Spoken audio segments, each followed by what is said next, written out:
Alright, hi everybody, this is Rob Graves again, and actually I'm going to make this fifth video as really my final video in my Arch Linux installation series. This one is a little more optional and a little bit more experimental in my case, I guess, because I'm dealing with installing proprietary video drivers, and I can tell you right now, 9 times out of 10, when I break something in Arch, in the few months I've been running Arch, it's usually related to this. My initial reasoning for using the proprietary drivers, and I have a ATI, or rather AMD Radeon HD 6770, I think, video card, and when I first installed Arch my first time, it squealed like a banshee, and it made a lot of noise. And my original reason for installing that Catalyst driver is I heard that it would reduce the power consumption and have the video card running a lot quieter.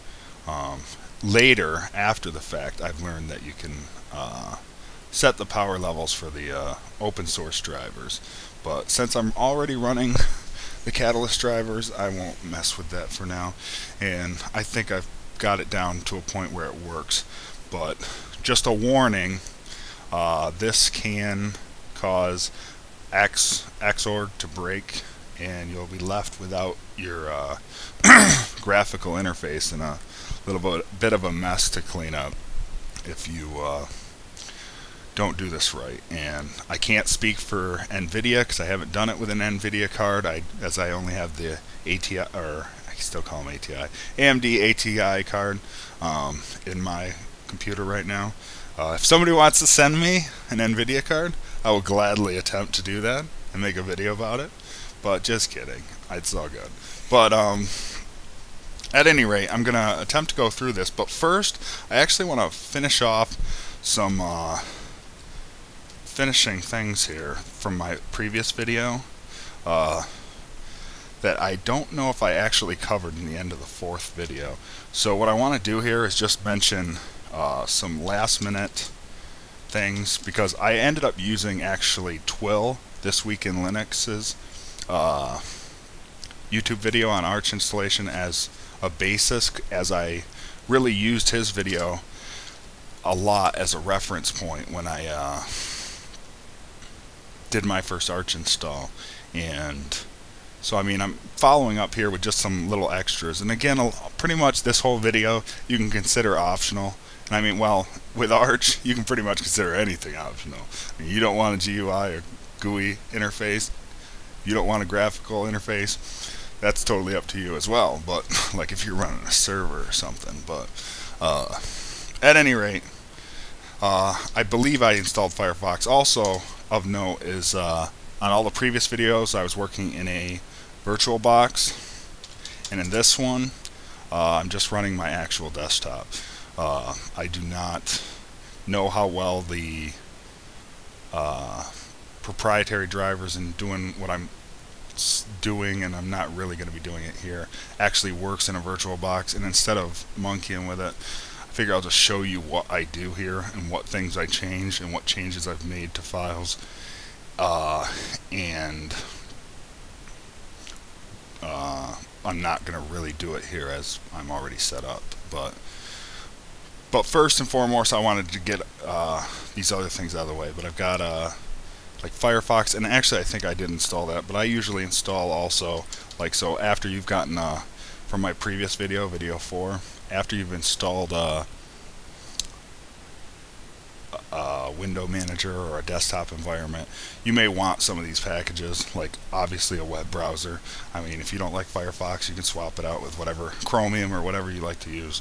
But I've got LibreOffice, and I'm actually a really big fan. I really like the LibreOffice package, and with for Office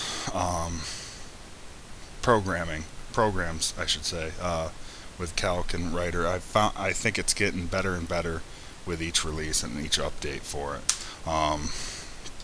GIMP, VLC is actually my favorite video player, hands down. Like, I don't use anything else for video, and VLC's got a lot of extra options for things you can do. I get videos out of sync with the sound, and the video's out of sync, and you can actually correct that with VLC. But pretty much the rest of this install here, sudo pacman-s Firefox space LibreOffice space GIMP space VLC. From here on, I'm pretty much just stealing this from Twill's video, This Week in Linux, which, by the way, awesome video. It's just, and like I said, I used it as my basis for my very first Arch install. But at any rate, mPlayer, I've got Gecko, Media Player. I'm starting to ramble here. Media Player, Zine, lib, Zine UI, lib, DVD read, lib, DVD CSS, flash plugin.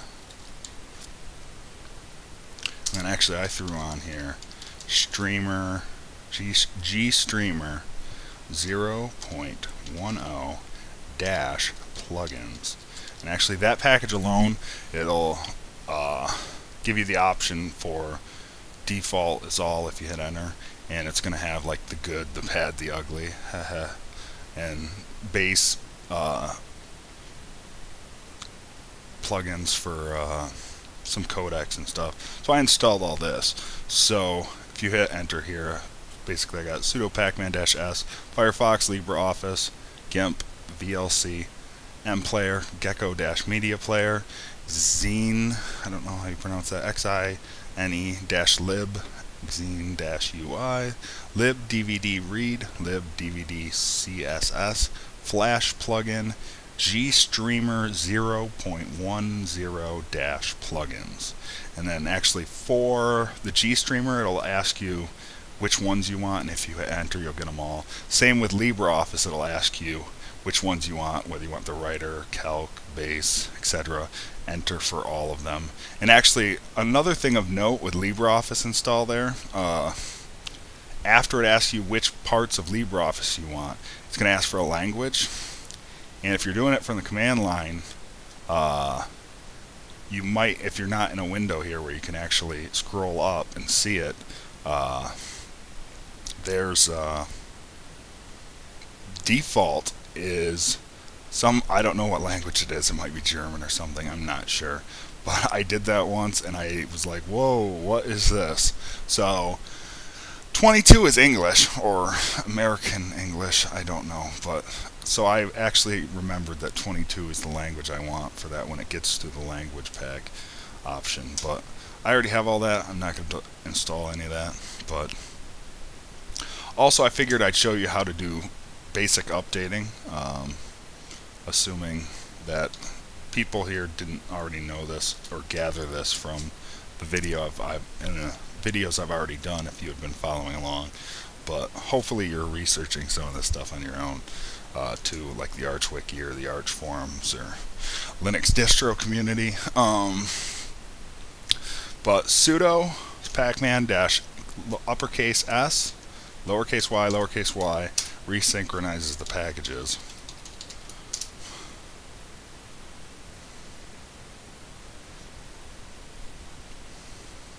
Alright, and then sudo pacman dash capital S lowercase y lowercase u will actually do the upgrade.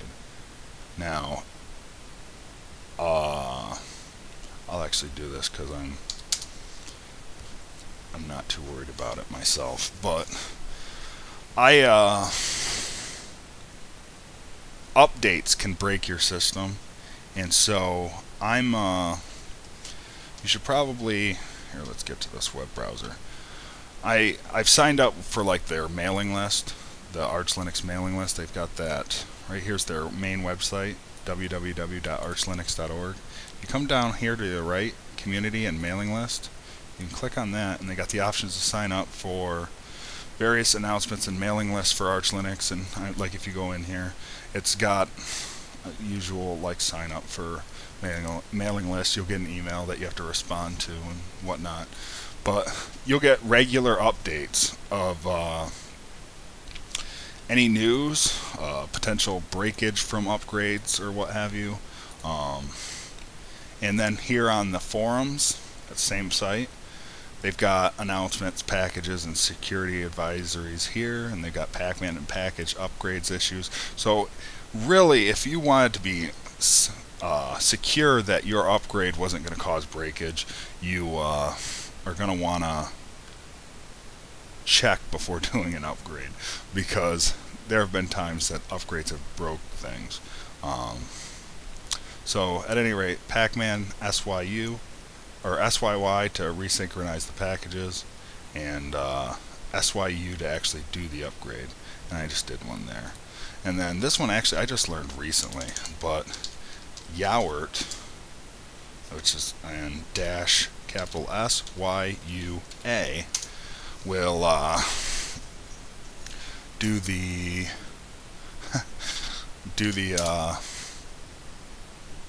whoops. No. Continue. We'll do the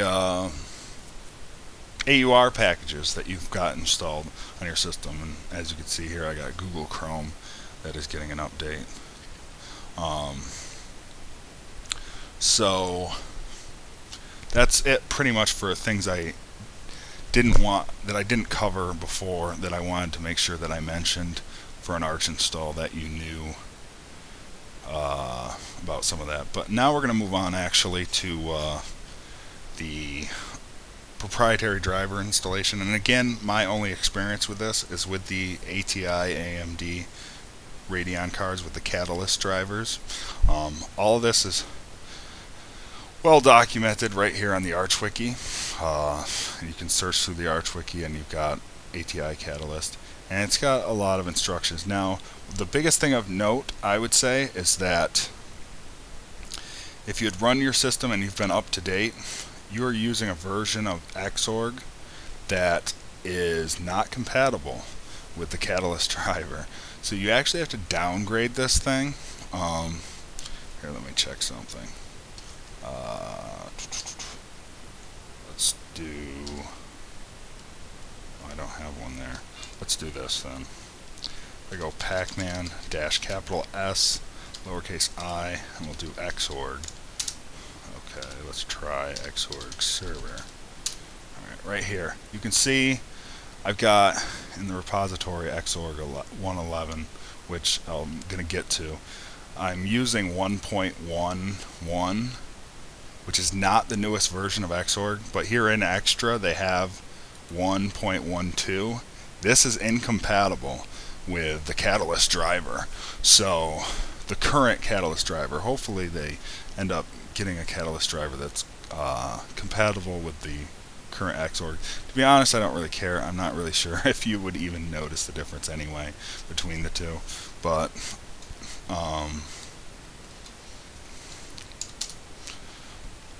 so now to do that,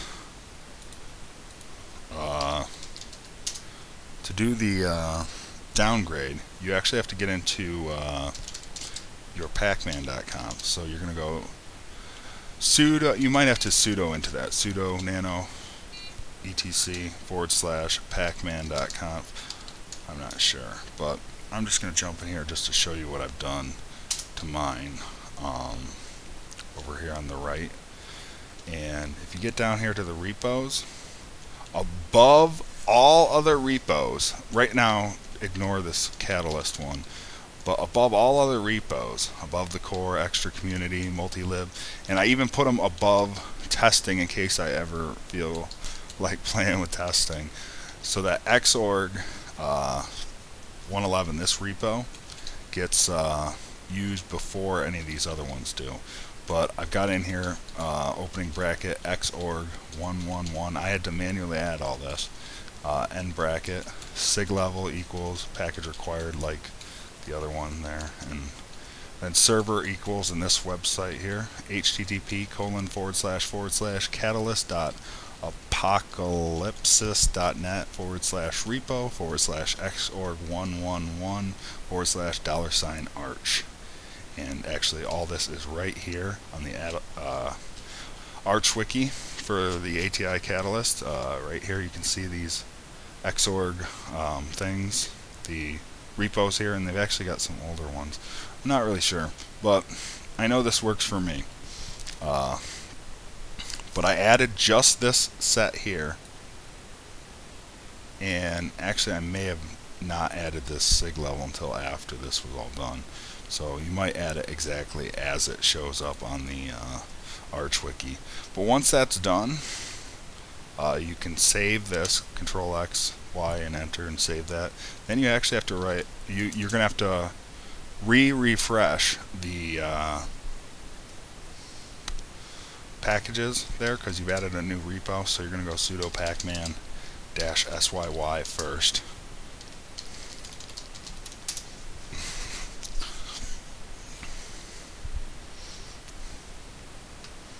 And then we're going to run sudo pacman-syyyuu. Okay, and that will actually note the older version of Xorg from the Xorg 11 repo that we just added. It's going to ask if you want to replace a bunch of things. You're going to go through and hit Y, and replace all those. When that's all said and done, you'll be downgraded to Xorg 1.11 there, which will work with the current Catalyst driver. Excuse me. Now the other thing is that all these Catalyst upgrade, whenever I do a Catalyst install, or actually if I do that Yowert-syua and I end up with a Catalyst update, I do not like to do this from within Xorg when I'm in the graphical interface here, because I've had things break when I do that before. So I always make a point to boot completely out of this. Now, depending on how you launch your graphical interface here, in one of my previous videos, how you set that up to get into here is how you're going to have to change something to do this. But let's take a look at rc.conf first. So like sudo nano /etc/rc.conf, and then in here, if you had set it up to fire up your display manager as a daemon, it would be at the end here, which I'm not doing. But like if you had the GNOME display manager, it would say GDM here, or if it was Slim, it would say Slim, or if it was KDM, it would say KDM here. KDM. I would say the easiest way, honestly, is just to put an exclamation point in front of it, which would disable it as it lists up here. So if that's the method you're using, I would just disable it. And then save that, Control X. I'm not saving anything. And enter. And then when you reboot, you should be greeted back to our TTY1 non-graphical command line interface for this system. And that's where I want to do all this work for this. But if you did it the other way, we're going to go sudo nano etc/init tab. Now there's actually two ways you can do this, and this is another reason why I like using this method. You could actually disable the auto boot here, and right here it says have the only one uncommented, and from the one video I made earlier we had uncommented ID3 in it default, or commented that one and uncommented this one. You could switch them back reverse these again, so this one's uncommented and this one's commented, and then go back in here and comment this out in. But to be honest, that's a pain in the ass, and one of the beauties to doing it this way is you don't have to do it with any of that. So what we would do is we would just reboot, and once you get to grub, you hit E, and on your Arch Linux option there, and you're going to get an option that looks similar to, let's see, nano edit, or nano etc, or not etc, boot grub menu.lst. You're going to get an option that looks similar to this right here. And when you get into that, you can find this kernel line here in grub, and what you're going to do is, you won't have the no mode set yet because actually I add this later, but you're just gonna, you'll have a RO, and if you don't have RO you can add that, but I think RO is there by default. If you hit RO space 3, basically add that to the end. You just need to add the 3 to the end. You're booting to run level 3, which is multi-user run level, which is not the X session run level. So without doing any monkeying with files, right from grub you can opt to boot into a non-X session of your Arch install. And then from there you have to hit enter or something. It'll say actually on the bottom, I don't recall offhand, and then it's something like F10 I think. It also says on the bottom what to do to boot that, but you're going to boot that option that way. And you don't have to go back and change this, because actually when you're all said and done here, and then you reboot, it's going to default back to this. It's not going to have the 3 in there anymore. So you only have to do that, not saving anything. You only have to do that to boot it that one time, for a one-time boot into run level 3. However you want to do it, we're going to get into a TTY only session, so that we do not have to deal with the potential to break X, because it can get kind of a pain. So once we're in our terminal only session there, all old school like we were in video 1 and 2, we're going to go sudo s packer, if you have packer. You're going to need some kind of, it's from the AUR is where I'm grabbing it, but we're going to get catalyst dash total. Now the total package actually contains the catalyst driver, the hook package, catalyst utils and stuff, and I end up liking having all that because it's just a one shot and it grabs everything. There might be a more efficient way to do it, but I know this works for me, and this is what I end up doing all the time as a result of that. And the beauty to the hook package, because actually the first time I had an Arch install and successfully installed the catalyst driver, the very first catalyst, very first kernel update I got, I screwed up something, like, because you have to have, with the hook package in here, it auto reconfigures the FGLRX module, which we're later going to be adding to our modules array in the rc.conf file. This basically takes care of it for you, and as of right now on this install, I've had several kernel updates. Nothing has broken when I'm with all these kernel updates and running the catalyst total package, and it's the hook part of that package that does that. I don't know, when you do this, it's going to download this, and then it might be 100 or 200 megabytes I think for this package, so it's going to take a little bit, and then it might fail. And it's going to fail probably because, what was it? It doesn't, it'll have a conflict either with libgl, or it might give you an option to remove it, and you'll want to say yes. And the Arch Wiki actually says you can safely say yes to remove that, or even ATI dry. is another package it may have a conflict with and try to do. It might download the whole thing and start the install and fail because of that, and still not let you do it. So from there, I have to any package, one of those. It's usually one of those two packages, I think. Usually, what I end up doing is sudo pacman-rdd, which I believe is like a force remove, where it doesn't care if something else is a dependency of it. I'm not really sure, but if it was ATI dry, I'd run that and force remove that, and if it was libgl, I'd also do that.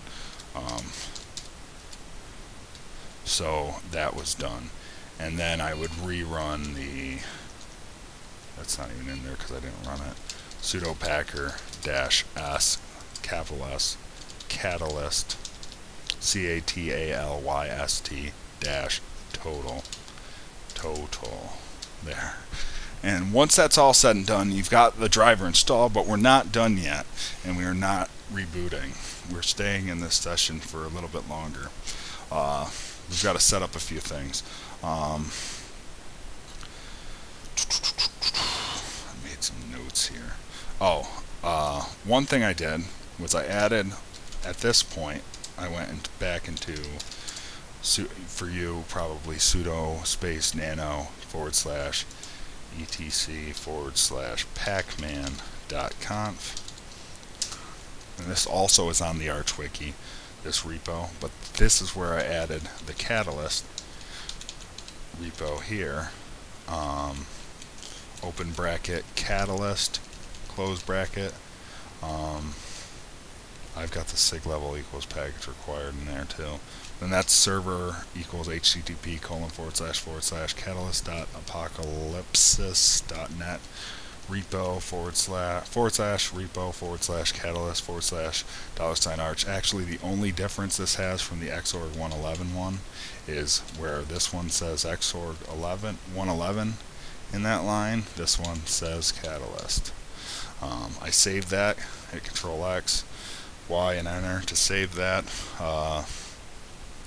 And then I'm going to go into rc.conf. So we're going to go sudo nano etc/rc.conf.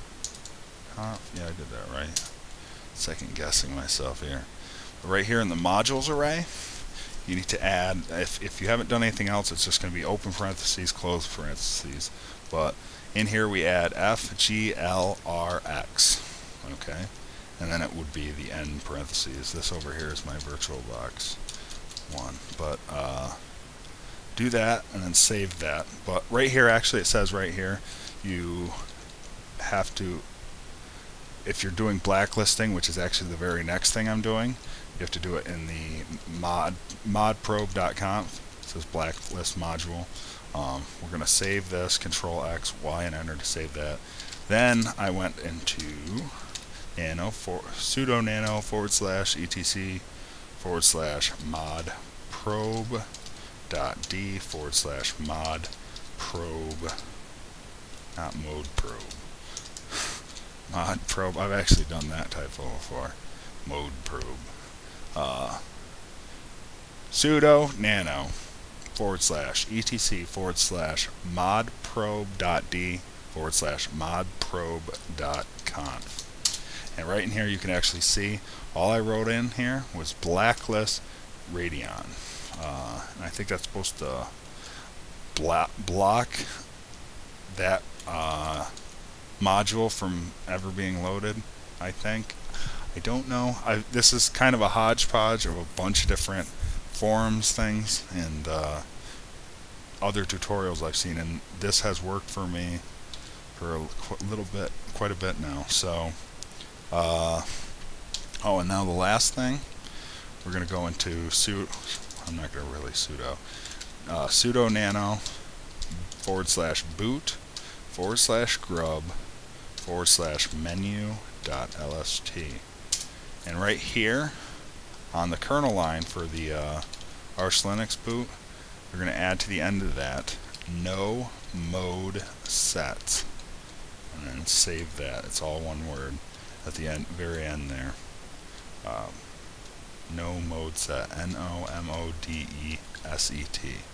Control X, Y, enter, and save. Now all we have to do is configure the driver. Now for that, you can run, and this is probably what you should do first, is sudo ATI config -- initial. And when you do that, a whole buttload of crap is going to come across the screen.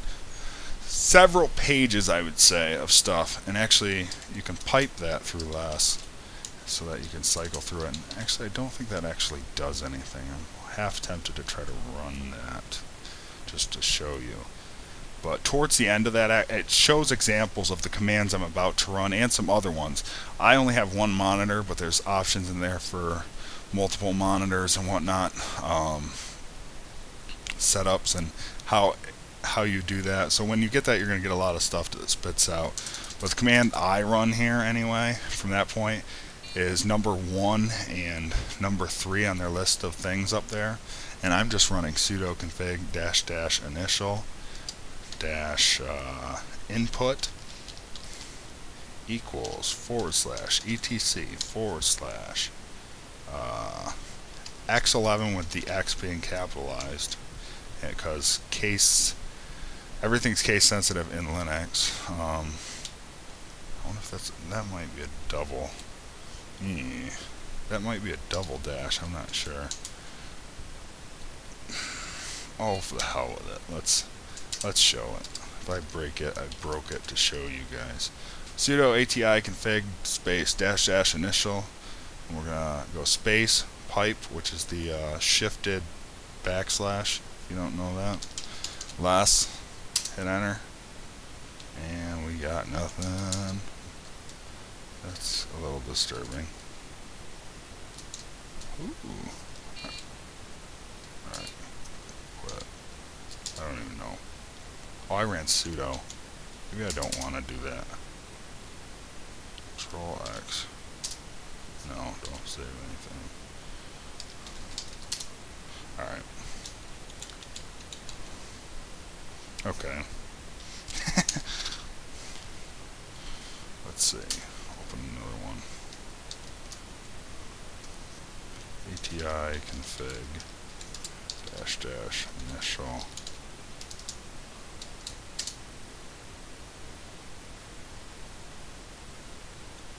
Alright. I'm not going to mess with it, actually. But then from there, you do like sudo ATI config. I didn't even finish that command, did I? So the first command I would run was that I've run when I'm setting it up is sudo ATI config -- initial. If you see that thing when that boots, I think it's a -- input, but I'm not certain. It's either - input or -- input equals /etc/ x11 capital X in there, then /xorg - and you would run that. It'll give you something similar to the line up above there. It'll say it's saving the file to xorg.conf and what have you. And then from there I run sudo ATI config, and all I'm doing here, there's some other options for, like I said, if you're going to use multiple monitors or TV outs and what have you, and again, I'm not using any of that. So ATI config -- resolution equals 0, and then your resolution. So in my case, I'm doing 1920 x 1080, which is my monitor's resolution. So run that one, and then at that point, for me, that's it for me. At that point, I am rebooting, and I'm ready to try it out. Hopefully, I didn't break Xorg at that point. And then if you get into your graphical environment, if I forgot to add, if you had used the rc.conf method with the daemon, you're actually going to have to go back in there, sudo nano rc.conf or /etc /rc.conf, because otherwise you're going to boot right back here into a TTY non-graphical thingy. So if you had your daemon commented out or removed even here for whatever display manager you're using, whether it was GDM or Slim or KDM, you would have to uncomment it or add it again, whatever you're going to do, and then save. Control X and then Y and enter. I'm not saving there. Then you could reboot. You could just sudo reboot, which I'm not going to do. But then when you get back into your graphical environment, hopefully it works.